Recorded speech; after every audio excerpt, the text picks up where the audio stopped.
un millionnaire entre dans une villa pour conclure une affaire. Il n'en ressortira jamais. Quelques heures plus tard, un hors-bord est prêt à partir et un congélateur industriel attend.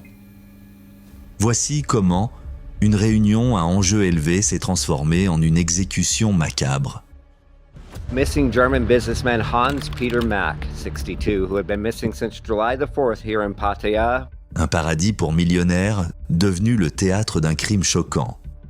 À 62 ans, Hans-Peter Mack, un magnate allemand de l'immobilier, avait bâti un empire à Pattaya en Thaïlande, vivant le rêve d'une retraite idéale. Mais en juillet 2023, cette illusion s'est effondrée. Ce qui avait commencé comme une simple transaction commerciale s'est terminé par une disparition bouleversante, ne laissant aux policiers que quelques indices glaçants.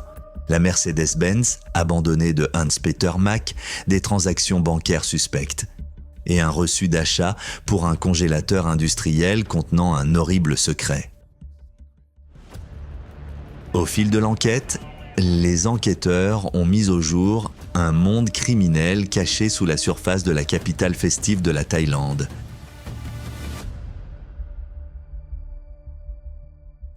Pattaya, la ville thaïlandaise aux néons éclatants, où des millions de visiteurs viennent pour le soleil, la vie nocturne et l'évasion. Mais sous les lumières clignotantes et les bars bondés se cache un autre monde. Un monde où les fugitifs disparaissent, les fortunes sont perdues et la justice devient une simple marchandise. Pourquoi Pattaya ?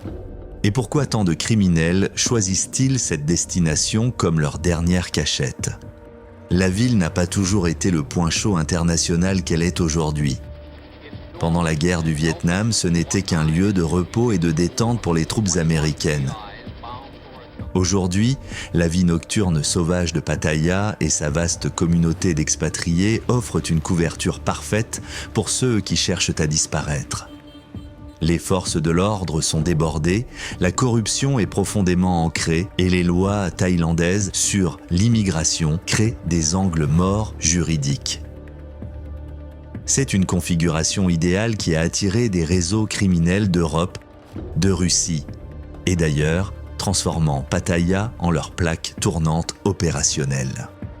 Avec peu d'accords d'extradition en place, les fugitifs savent qu'en Thaïlande, échapper à la justice n'est pas seulement possible, c'est un business. Cependant, les récentes répressions et la coopération internationale accrue ont conduit à des arrestations très médiatisées et à des opérations ciblées visant à démanteler ces réseaux, remettant en question l'image de Pattaya comme sanctuaire criminel. Par exemple, Victor Bout, le tristement célèbre trafiquant d'armes russe, connu sous le nom de marchand de mort, a été arrêté à Pattaya en Thaïlande le 6 mars 2008. Ce qui a commencé avec quelques motards hors la loi profitant de la vie nocturne de Pattaya n'était que le début d'un empire criminel. En apparence, ce ne sont que des passionnés de moto sillonnant les routes pittoresques de Thaïlande. Mais sous les vestes en cuir et les chromes rutilants se cache une réalité bien plus sombre, semblable à leur chapitre criminel à travers le monde. Les gangs ont stratégiquement choisi Pattaya. Alors que les touristes les voient comme des motards inoffensifs, leurs opérations s'étendent profondément sous la surface. Du trafic de drogue et des rackets de protection à la traite des êtres humains et au blanchiment d'argent, leurs opérations criminelles sont vastes et profondes. Les gangs ont maîtrisé un équilibre délicat, ciblé les entreprises étrangères, tout en évitant les conflits avec les habitants thaïlandais pour minimiser la tension de la police. C'est une approche calculée qui leur a permis de construire leur empire en plein jour. Deux forces dominantes règnent sur le monde souterrain des motards de Pattaya, les Hells Angels et les Outlaws Motorcycle Club. Hans-Peter Mack finira par croiser la route de quelques membres sélectionnés de ce dernier, avec des conséquences mortelles.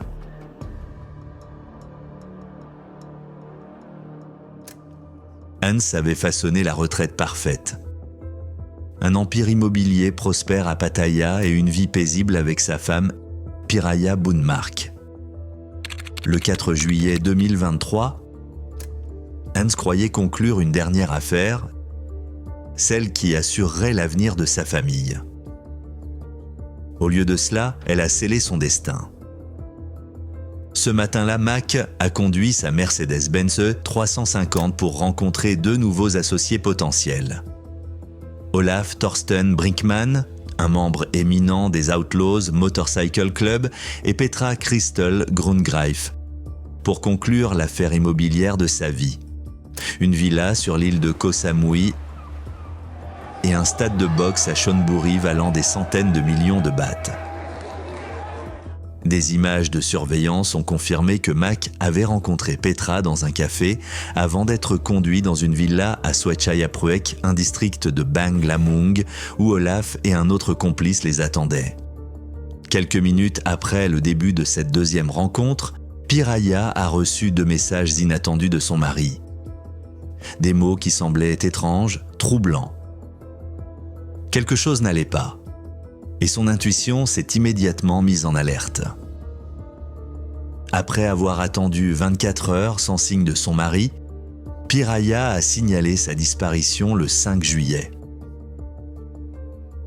Lorsque la police a découvert sa Mercedes-Benz abandonnée dans le parking d'une résidence, l'odeur persistante de solvant de nettoyage laissait présager une dissimulation glaçante.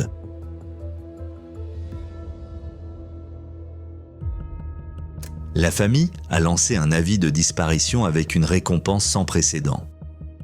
3 millions de bahts, soit 86 000 $ américains. Ce qui avait commencé comme une disparition de routine a pris une tournure glaciale, révélant une exécution soigneusement orchestrée. L'enquête révélera que le troisième joueur était Shahrukh Karimuddin, un autre associé connu des Outlaws MC.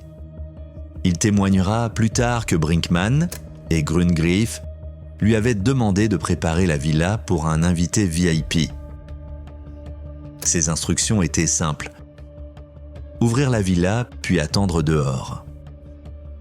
Ce qui s'est passé ensuite a été reconstitué grâce à d'autres enquêtes policières et déclarations de témoins. Une fois à l'intérieur, Mac a été immobilisé, soit drogué, soit assommé. Lorsqu'il a repris conscience, il s'est retrouvé ligoté. Dans les heures qui ont suivi, quelque chose s'est produit dans cette villa qui a donné aux enquêteurs une image plus claire des événements macabres. Interrogé sur son rôle, Udin a déclaré aux enquêteurs que Brinkmann avait appuyé un pistolet contre sa tête, exigeant son silence et sa coopération. Les circonstances exactes du meurtre de Mac restent floues. Cependant, les rapports de police confirment qu'après sa mort, les tueurs ont utilisé une tronçonneuse pour démembrer son corps, plaçant les restes dans un congélateur à l'intérieur de la villa.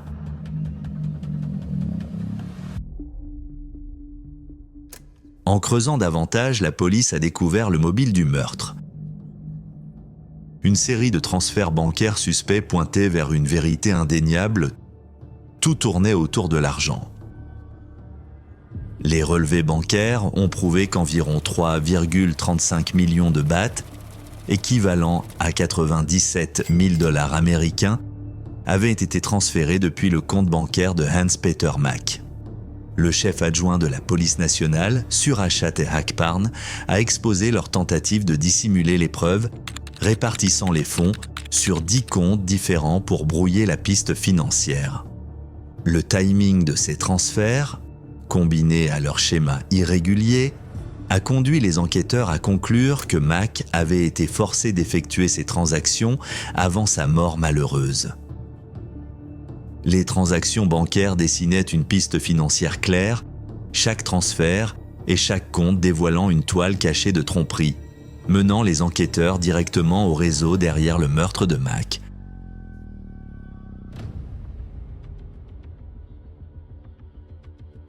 Pour les Outlaws MC, leur plan était bâclé. Une série d'erreurs négligentes, confrontées à un travail policier sans relâche, les a rapidement cernés.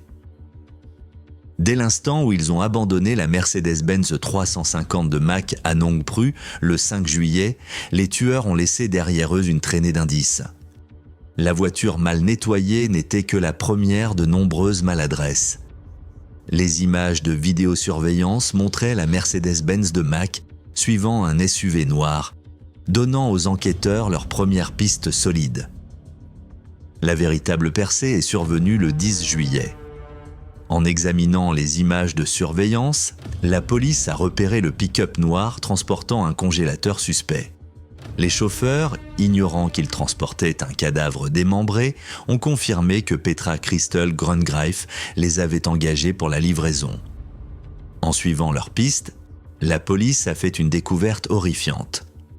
Un grand congélateur industriel contenant le cadavre démembré de Mac, congelé et dissimulé dans des sacs en plastique. À côté se trouvaient les outils brutaux utilisés dans le crime, une tronçonneuse tachée de sang et un taille-haie, les dents coupantes des deux portant les preuves d'une exécution sans merci. Une autre erreur critique concernait le hors-bord de Brinkman. Entre le 8 et le 9 juillet, les tueurs ont tenté de déplacer le hors-bord vers l'Ocean Marina Pier, mais on s'était refoulé en raison de l'absence d'immatriculation du bateau. Le déplacement du bateau vers une maison sur Fratamnaxua 5 a donné à la police le temps dont elle avait besoin. Les images de vidéosurveillance ont plus tard révélé Brinkman et Houdin achetant du matériel de pêche, confirmant leur plan d'élimination en mer. Les arrestations ont suivi en succession rapide. La police a d'abord appréhendé Brinkman dans un pub de Bangkok connu pour être fréquenté par des membres des Outlaws Motorcycle Club. Ensuite, Grungreif s'est rendu par l'intermédiaire de son avocat après avoir appris le sort de Brinkman. Enfin, Houdin a été arrêté le 12 juillet à Kanchanaburi alors qu'il tentait de fuir vers le Myanmar. Avec 3 suspects en garde à vue, et un 4e complice identifié comme le blanchisseur d'argent, les enquêteurs avaient constitué un dossier solide contre les meurtriers de Mac. À l'intérieur de la prison de Pattaya, l'un des établissements de haute sécurité de Thaïlande, les 3 accusés attendaient leur procès. Mais derrière les barreaux, un autre type de menace a émergé. Houdin a affirmé qu'il n'était pas seulement un autre suspect, il était un homme marqué. Il a insisté sur le fait que Brinkman l'avait menacé pendant le crime, mais était-il vraiment en danger ou essayait-il simplement d'échapper au destin auquel lui seul ferait face ? Le système judiciaire thaïlandais présentait 2 choix. Avouer et faire face à l'emprisonnement à vie ou nier les accusations et risquer la peine de mort. Le tribunal disposait d'une multitude de preuves, notamment des témoignages, des conclusions médico-légales et des images de vidéosurveillance qui liaient tous les suspects à l'enlèvement de Mac, à son meurtre et à la dissimulation de son cadavre démembré, fourré dans un congélateur. Pendant le procès, Olaf Thorsten Brinkman et Petra Christel Grungreif ont avoué leur rôle dans le meurtre de Hans-Peter Mac. Le tribunal a considéré leurs aveux comme utiles, car ils clarifiaient leur rôle et détaillaient la séquence d'événements menant au crime. Shahrukh Karimouddin a constamment insisté sur son innocence tout au long du procès, une position qui finirait par sceller son sort. Qu'il soit réellement innocent ou non, refuser d'avouer s'est avéré être une erreur fatale. Il a maintenu qu'il avait été forcé à participer au crime sous la contrainte, tandis que sa famille le soutenait qu'il était présenté comme un bouc émissaire. Le procès a atteint son point culminant en décembre 2024 avec le tribunal provincial de Pattaya qui a condamné les 3 principaux suspects pour leur rôle dans le meurtre brutal. Le tribunal a initialement prononcé des condamnations à mort pour les 3 accusés. Cependant, après avoir avoué, Brinkman et Grungreif ont vu leur peine réduite à l'emprisonnement à vie, le tribunal jugeant leurs témoignages précieux pour l'affaire. Houdin, en revanche, a refusé d'admettre sa culpabilité. Une décision qui ne lui a laissé aucune clémence. Qu'il soit réellement innocent ou non, son silence lui a coûté la vie. Dans une affaire connexe, l'Allemand Enrico a été condamné à 6 ans de prison pour avoir blanchi l'argent volé à Mac. Bien que non directement impliqué dans le meurtre, son rôle dans la gestion des fonds volés l'a lié au crime. Avec les verdicts finaux rendus, l'affaire qui avait choqué à la fois la Thaïlande et la communauté internationale était officiellement close. Le seul rayon d'espoir pour Houdin, la dernière exécution en Thaïlande a eu lieu le 18 juin 2018. Pour l'instant, Houdin reste dans le couloir de la mort tandis que Brinkman et Grungreif purgent des peines à perpétuité. L'affaire a marqué un autre moment significatif dans la répression thaïlandaise contre les organisations criminelles étrangères. Bien que justice ait été rendue dans l'affaire Mac, son histoire n'est qu'un aperçu du domaine plus sombre du système judiciaire thaïlandais. Pour chaque condamnation qui fait les gros titres, d'innombrables autres affaires disparaissent dans les limbes juridiques, où la vérité et la culpabilité ne sont pas toujours si évidentes. Mais que se passe-t-il quand vous n'êtes pas l'auteur ?